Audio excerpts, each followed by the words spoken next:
Soiree. You're watching from Dakota. Thank you. La Jackie, D. Marshall, and Kelly. Thank you, Ophelia, for sharing. My target is just 150 people. As you know, normally everybody just extract and watch. So I don't look for 300. I just look for 150. If I can talk to 150 person, I'm good.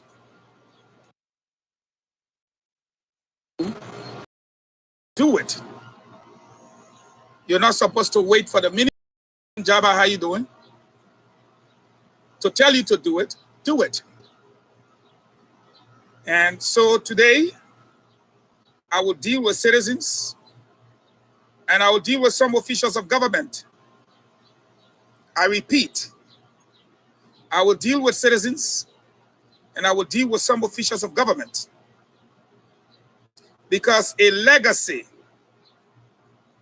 for both the country and even the president is on the brink.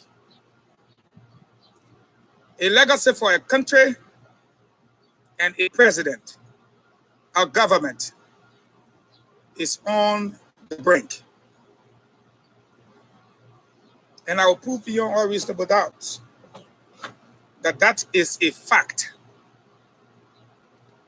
We've had the first wave of COVID. You know how Liberia did, if you look at the scorecard. The second wave came in. You know how we did, if you look at the scorecard. This third wave, we are right now staring death in the eyes.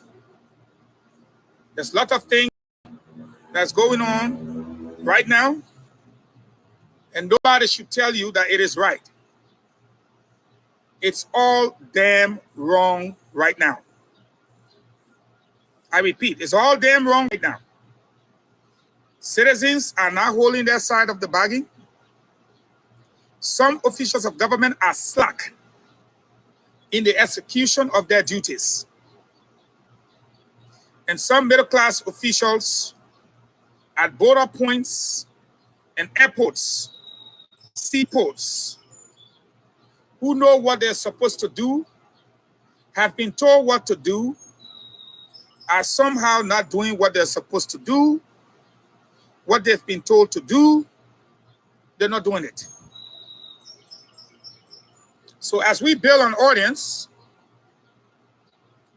let's start with why we say a legacy is on the brink.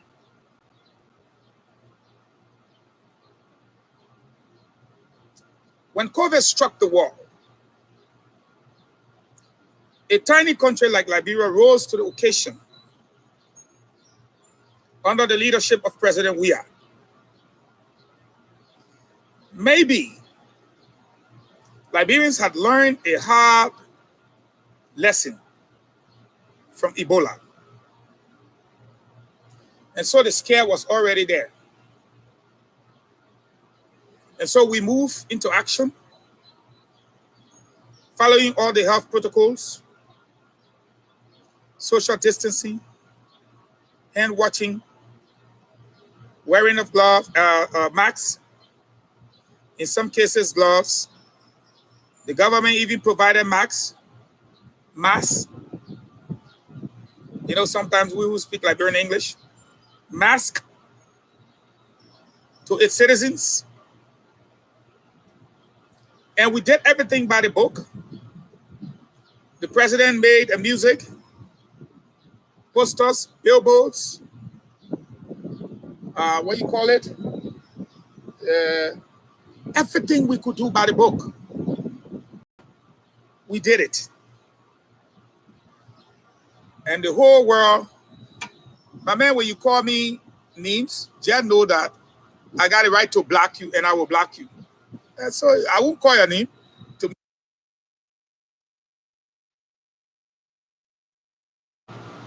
referred to as the incident management system.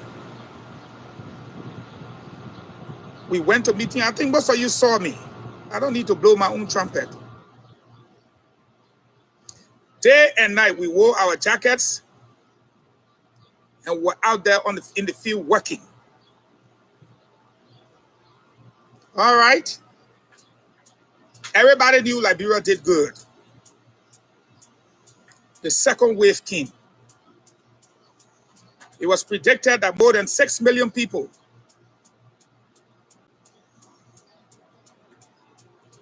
will die. We did our best. The president himself was moving in the street, dividing masks to people, carrying food places, checking in the hospital. The gas leaking. Yes, for that one. And so we survived. Now the third wave. So clearly you can see, when I tell you a legacy is on the brink, it simply means that out of 195 countries in the world, the best 10 was selected by even the Wall Street Journal. And Liberia was amongst 10 best countries in the handling of the COVID-19 virus. Today, countries who never even knew our name has somewhat picked up to start telling us our people not even going there. Why? Because someone dropped the ball somewhere. The Indian variant came about. Sometimes when we talk, some of our friends say, oh, you ain't government, you used to go to the toilet. Oh, my man, you know you the this and that.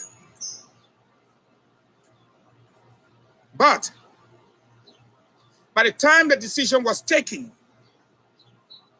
to ban people from hotspots in Asia, Pakistan, India, Bangladesh, but then, sorry for my French, but the shit had already hit the fan.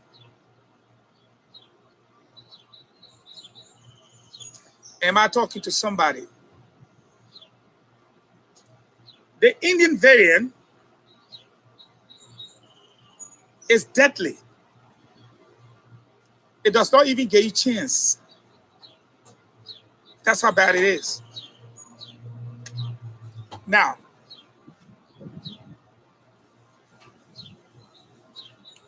I think about 2 days ago, I went on my Facebook page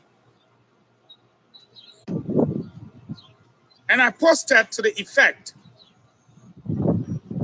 that investigate unexplained was the word I use. Unexplained deaths. Or you will have yourself to blame later. I start getting some calls from individuals trying to question my sincerity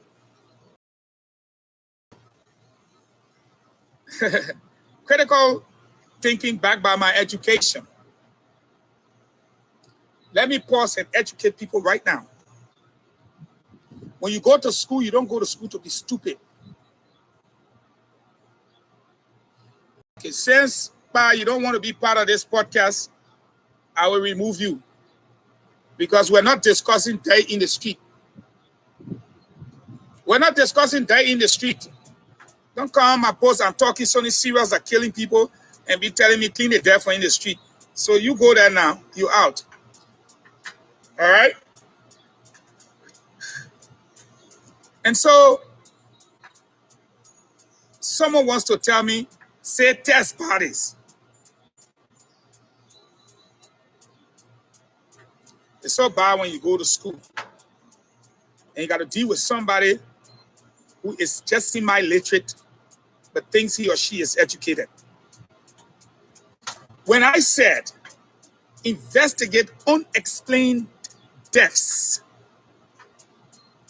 It's because you don't just carry testing kit, see a day by day and just test for corona. It means you're only testing. That's all you're doing. But I said investigate, meaning if this person dies, go there. Hello. Someone died here, yes. When did they die? How did they die? Were they sick? Any symptoms? Any this and that? All of that, you investigate. Testing is part of the investigation. And then you test. What if the person turns out?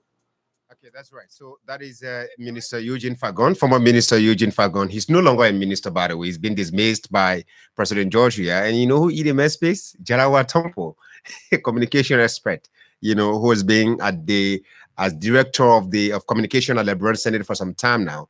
Eugene Fagon, you know, in his mind, you see the human mind, it works in different way, right?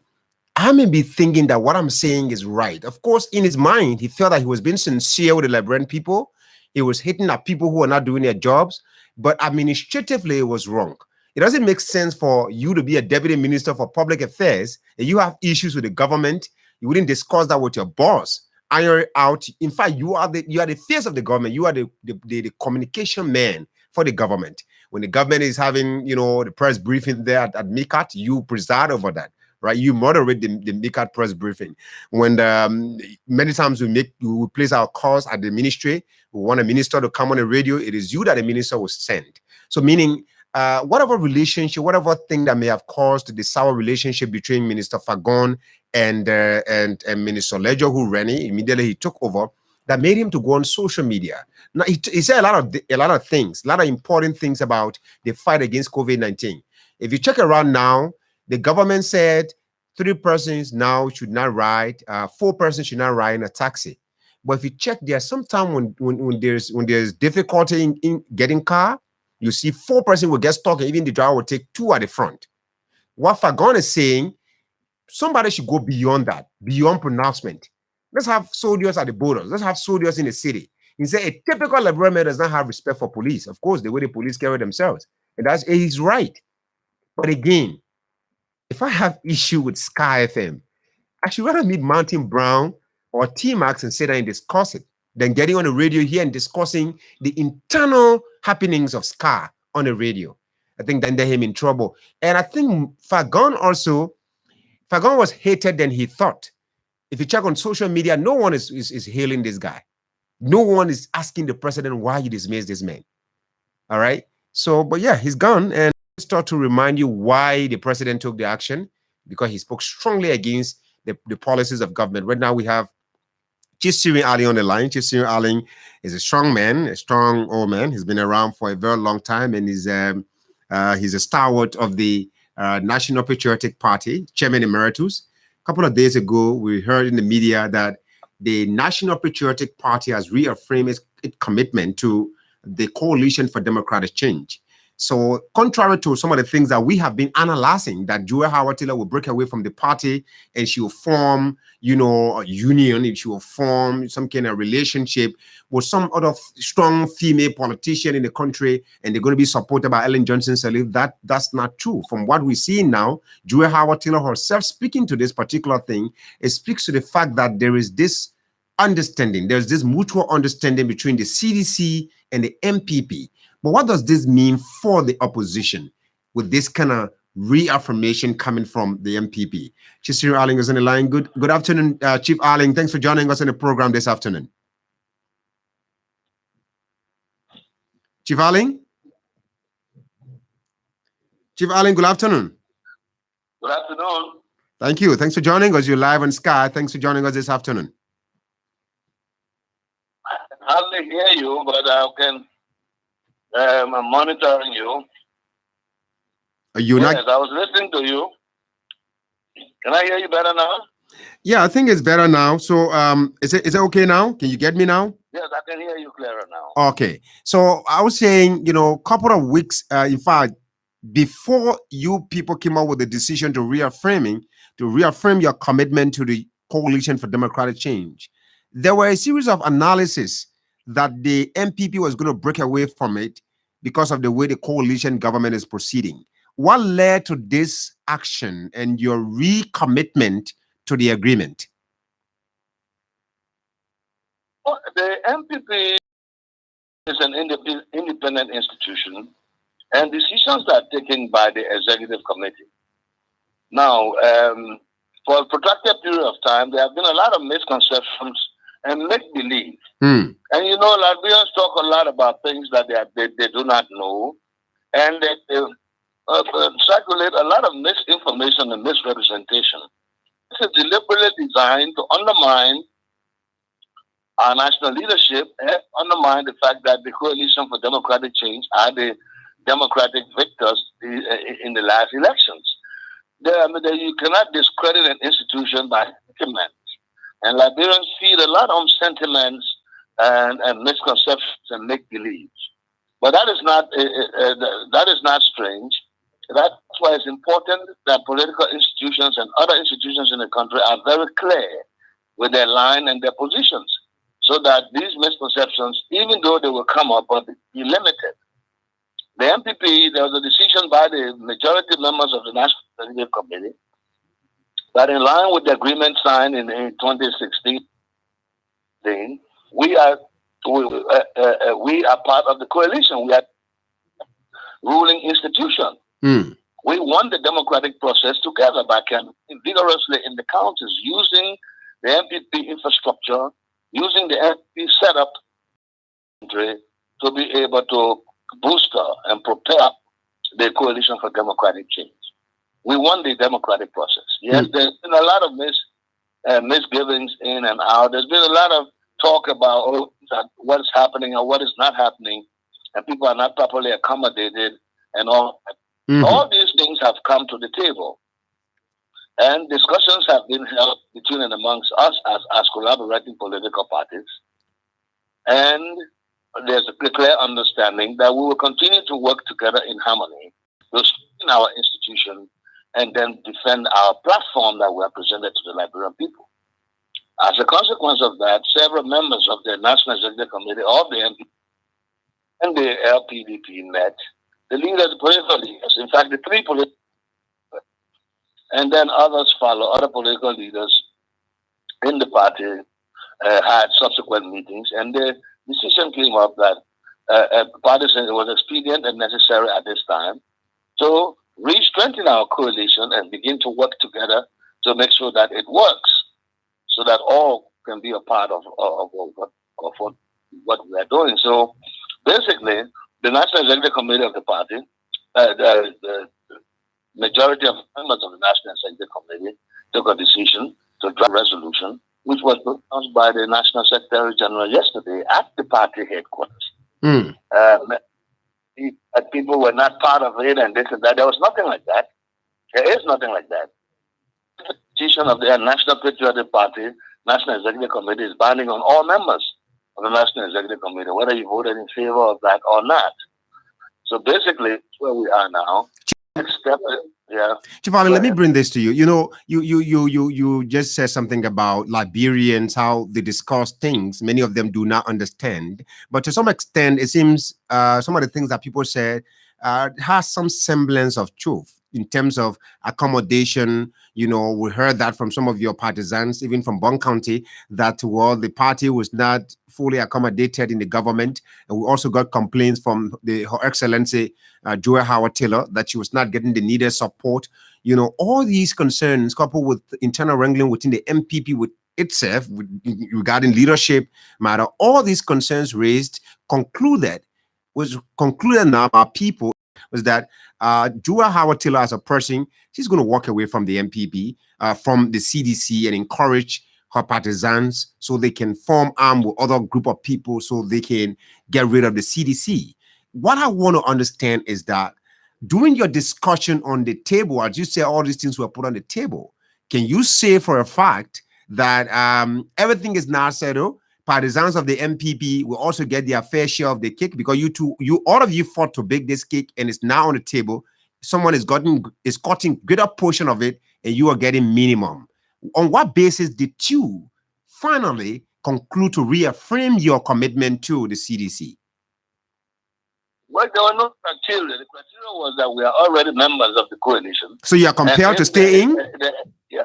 If there is a democratic process, we must work together in unity to win. Yes, there are clear understandings that, as you said in your statement, that there would be due consideration for other party members as per our agreement. And these are some of the things that have highlighted the positive step on behalf of the LPDP and the MPP.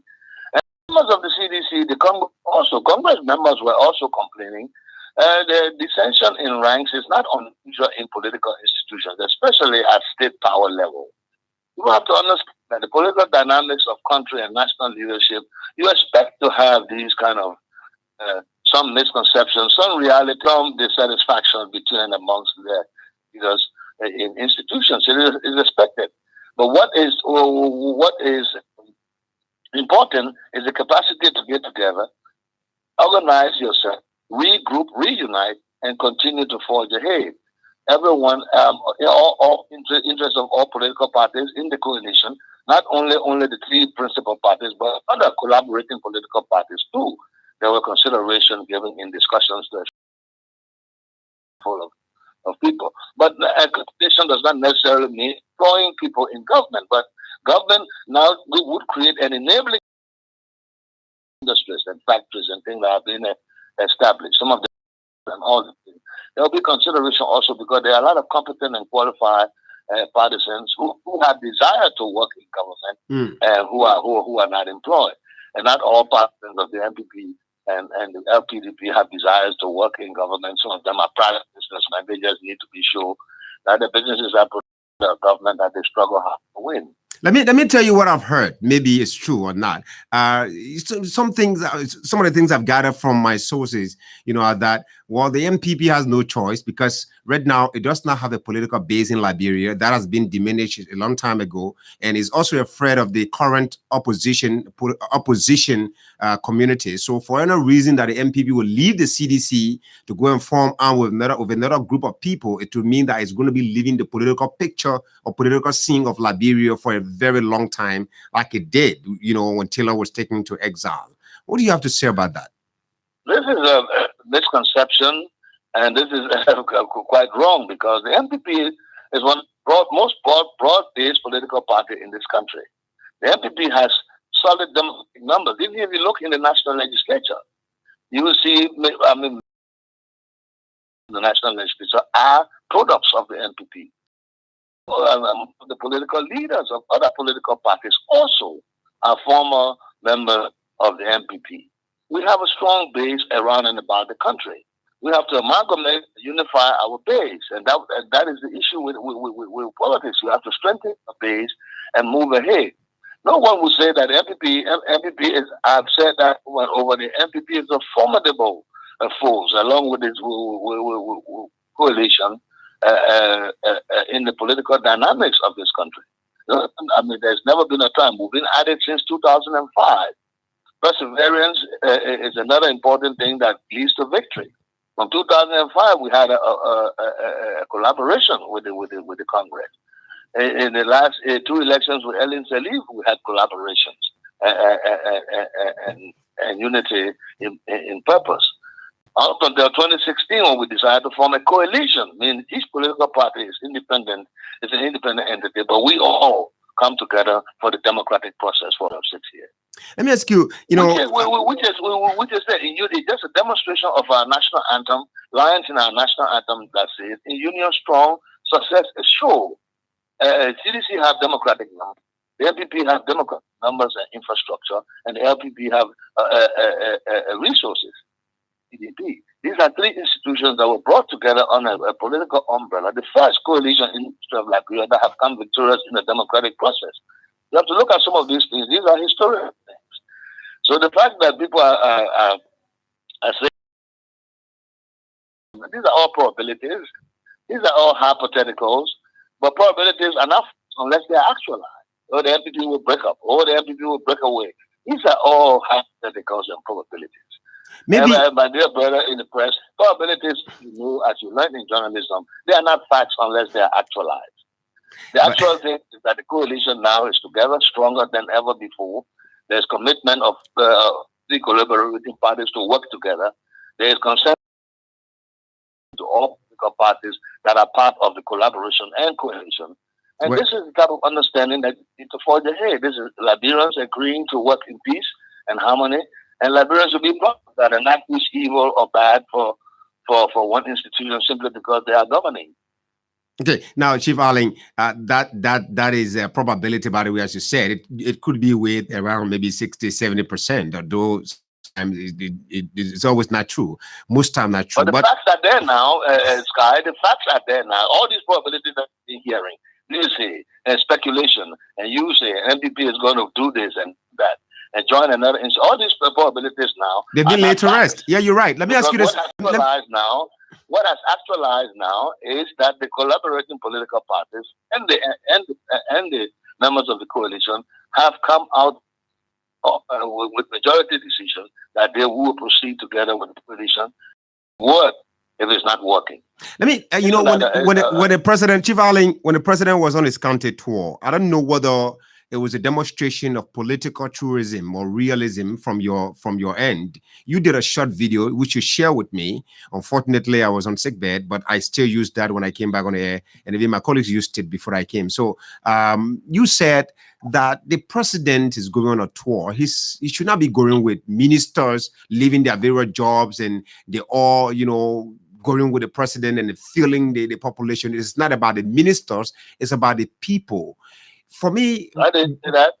I didn't say that. You need to listen to the table again. This is about the quality of journalism that people will interpret. What did you say, sir? Because I said very clearly, when I talked about ministers and those going along with the president, I said that the functionaries in government, from internal affairs, from health and education, I'm happy that they are on the tour with the president so that they can hear for themselves the issues of the people and be able to make adequate representation when they come back to their offices for implementation.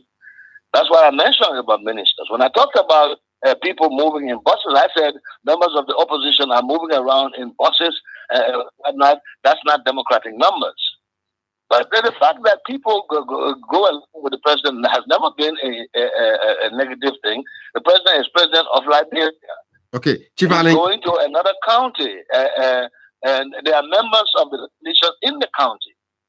So, I mean, it's not a wise idea for groups of partisans to follow, but that was not the case.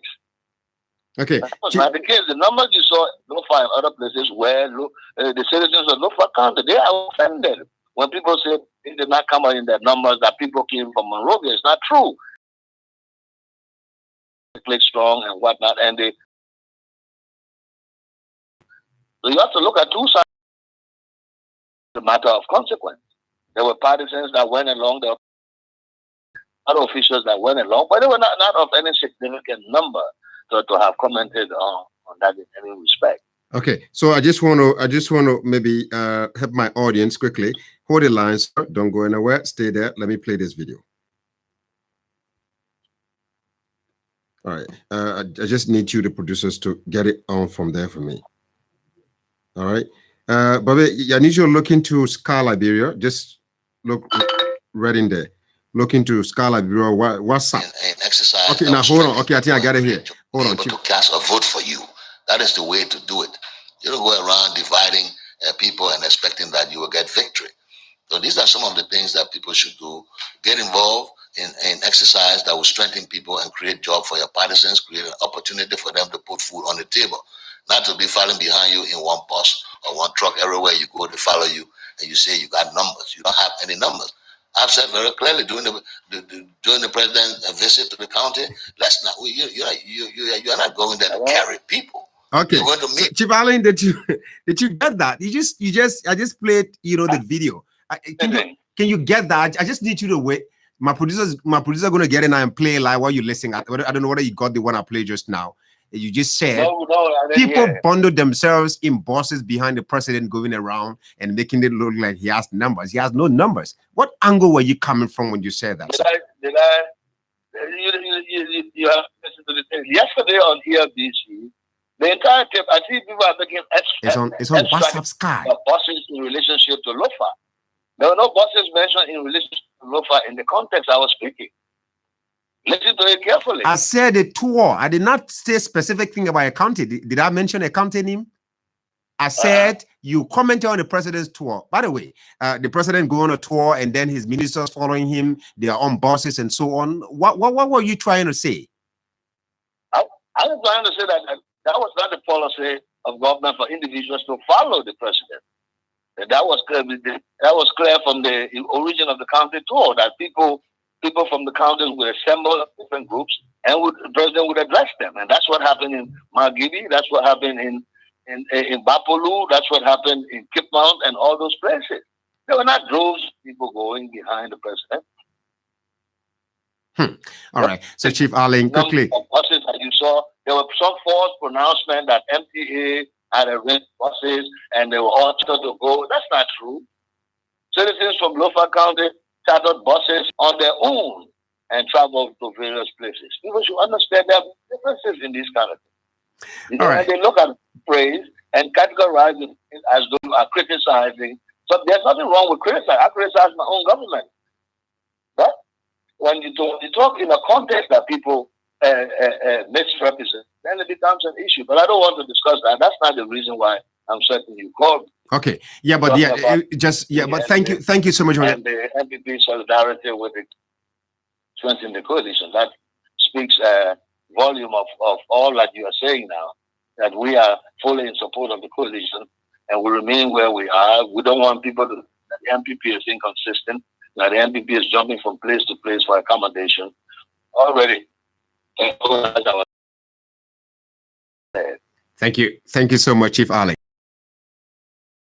Senior member of the National Patriotic Party. Again, listen to this one. Be able to cast a vote for you. That is the way to do it. You don't go around dividing people and expecting that you will get victory. So these are some of the things that people should do. Get involved in exercise that will strengthen people and create jobs for your partisans, create an opportunity for them to put food on the table. Not to be falling behind you in one bus or one truck. Everywhere you go, they follow you and you say you got numbers. You don't have any numbers. I've said very clearly during the president's visit to the county, you're not going there to carry people.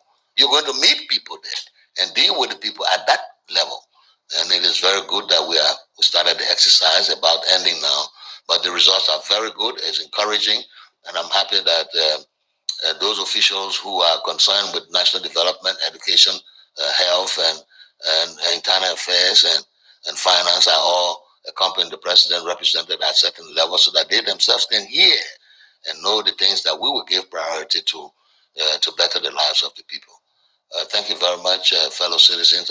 All right. Like Chief Cyril Arling, and he did that video when the president was on his tour. But I contacted him this afternoon to share with us, the MPP's decision to reaffirm its commitment to the Coalition for Democratic Change government, that in 2023 they're going to go together again. The relationship remains strong and even getting stronger than ever before. They're ironing out their differences and going together in unison and fighting, for a common goal. Let's hear from you too now. Call us on the numbers 0777 777 107, 0777 221 223. Earlier you heard we played you that clip, the video where that brought Eugene Fagon in trouble. It put him in trouble with the government, and that led to his dismissal. He was questioning some of the things that the government is doing, the way the government is proceeding with the COVID, the fight against the COVID-19, that certain people should do their jobs. The incident management system, according to him, was not properly, doing its job. And the AFL need to come out. By the way, the AFL should not be in a barrack, but now they should ensure that people follow the preventive measures of COVID-19. Typical Liberians do not respect police officers. He said a number of good things, but it's administration. Let's hear from this person. Hello. Hello, Matthias. Good afternoon, sir. Let's hear you. Okay.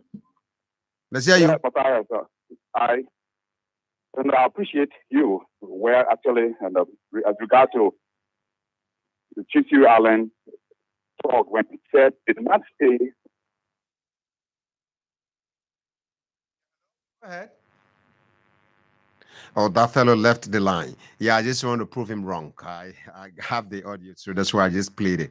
Not anything to put him on the spot, but at least to prove him wrong. But thank you. You two do the same. Call us in the numbers 07777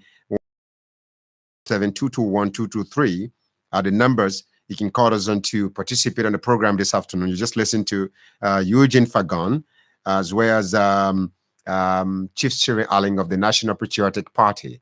We have this person on the line. Good afternoon. Good afternoon, sir. Good afternoon. Fine, thank you. Let's hear you. My name is Charles Salif. I call from Do Community. Charles Salif? Yeah. Okay, go ahead. Oh, my brother, Charles. Sorry, Chief Sergeant just shot himself in the leg. All right. Because the video you played, it was the same thing the opposition was talking. So he just shot himself in the leg. Then he's trying to blame you of a professional journalism. I don't understand some politicians. Thank you for the show, man. You are proceeding well. Thank you, sir. Thank you. Let's move on to another person. You to do the same colors. Let me check on the social media now. What we have there, people reacting. Let's hear you. Good afternoon. Yeah, good afternoon. Good afternoon, sir. Let's hear you. My name is Alex Moga from Patrick. Go ahead. I listened to Mr. Allen. You know, there was a he shot himself in the head seriously. You can't be saying he's talking another thing. You said those people connecting people behind the president on bosses and on Trump. And the president showing that he has no number. And you see, but it's also some of us that sometimes they can be expecting something overboard. If they not get it, they will start different things. But when they get it, they're lazy and they can keep quiet. Now, I want to know Mr. Labendi. They released our give up to talk about the framework. It was signed by the Senate Barry, Joel Taylor. I want you to look at it because I heard you know something. Thank you. Okay. That's another information, and that's why he says, you know, probabilities mostly in Liberia do not work because people speak on things they do not know.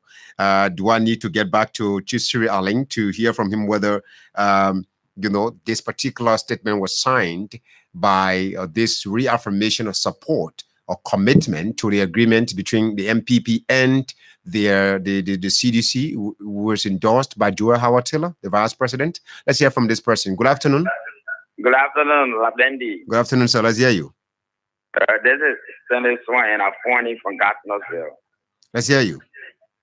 Thank you. I want to start off with Mr. Fagon. I think if you serve in government for some time, you give way for others to come in. Okay. Yeah? Go ahead. I don't think Fagon was ready to leave. But go ahead. No, it's not that you should be ready to leave, but it is at the will and pleasure of the president. Once the president is ready for you to leave, you leave. If the president says it's time for you to come, you come in. So now it's Jarawa time to come in the government means or strength so that he can explore his own of expertise so that we can learn from that too. Because Fagon have been doing a lot of things to the government. If you listen to that clip, how can you say you got to explain some unexplained death, and he cannot tell about he tried to deviate from what he wanted to say. And, you know, and who should have themselves to be blamed at the end of the day? It is the president he was trying to get to. But the man said, the man said that that the president's legacy and the legacy of the government is at a brink. BRINK. Check that. Yeah, but Mr. Labendi, what caused for Fagon to leave from here and going a year before come here with a podcast? I don't know that. Anyway. And always, most of Fagon or denigrated podcasts or descending podcasts on the government have been coming from the U.S. anytime he goes for break. And you see, Okay, thank you the so much. We have president was Chisiri, we have Chisiri Allen back on the line. I just want to confirm something from you quickly. We have to, Honorable Allen, before you can come here, I beg you. 30 seconds. Yes.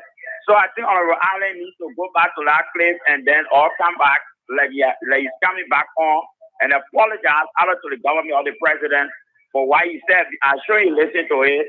And that's what he said. And I know about this state of boss he played. It is Honorable City Allen.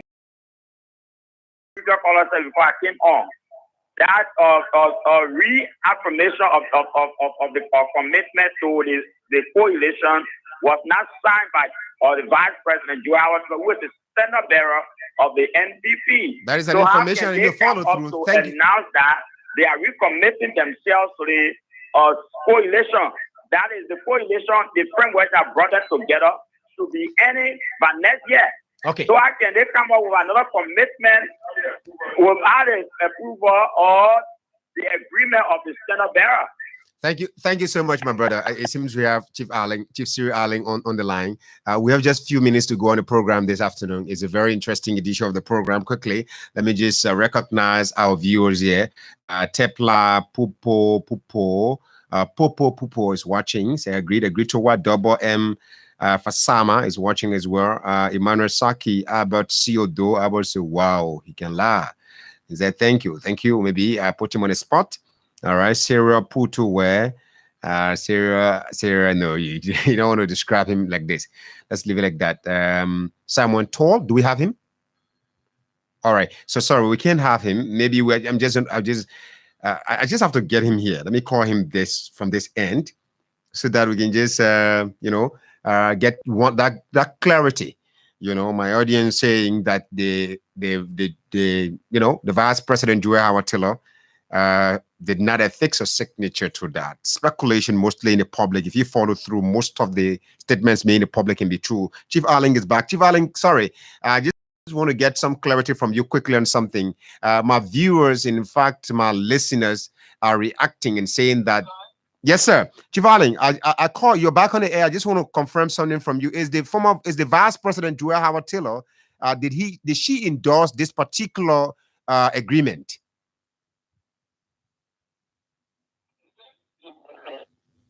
Sorry? Hello? The other party executive committee is binding on all members, including ourselves.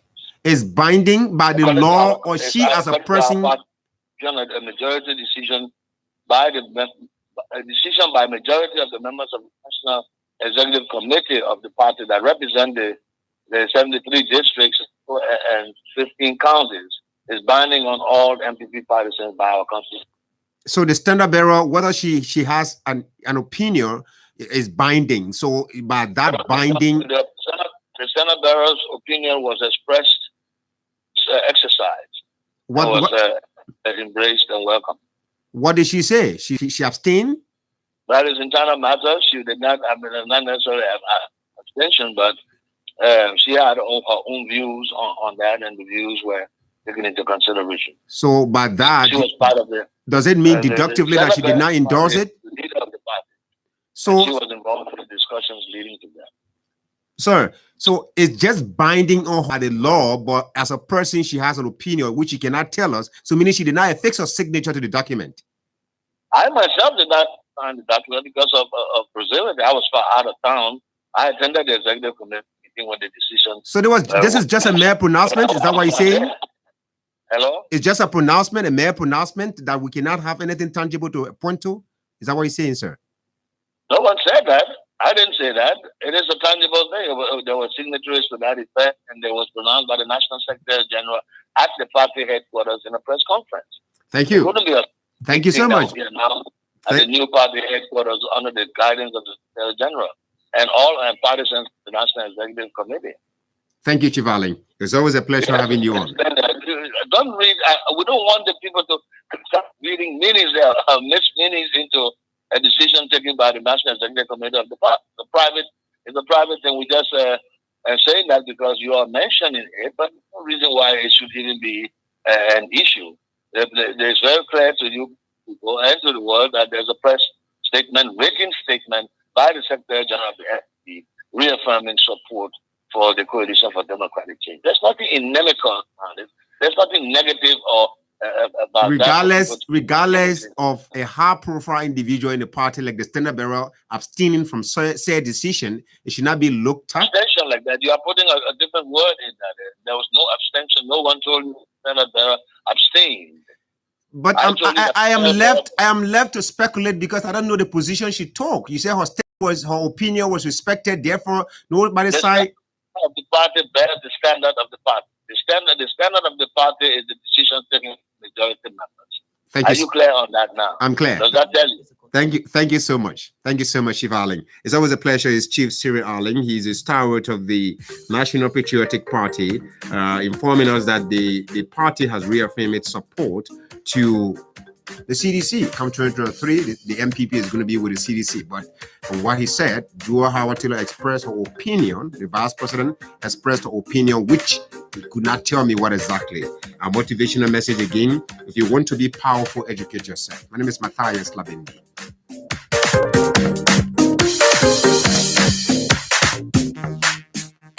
Keep the interpreters facing violent reprisal from Taliban forces safe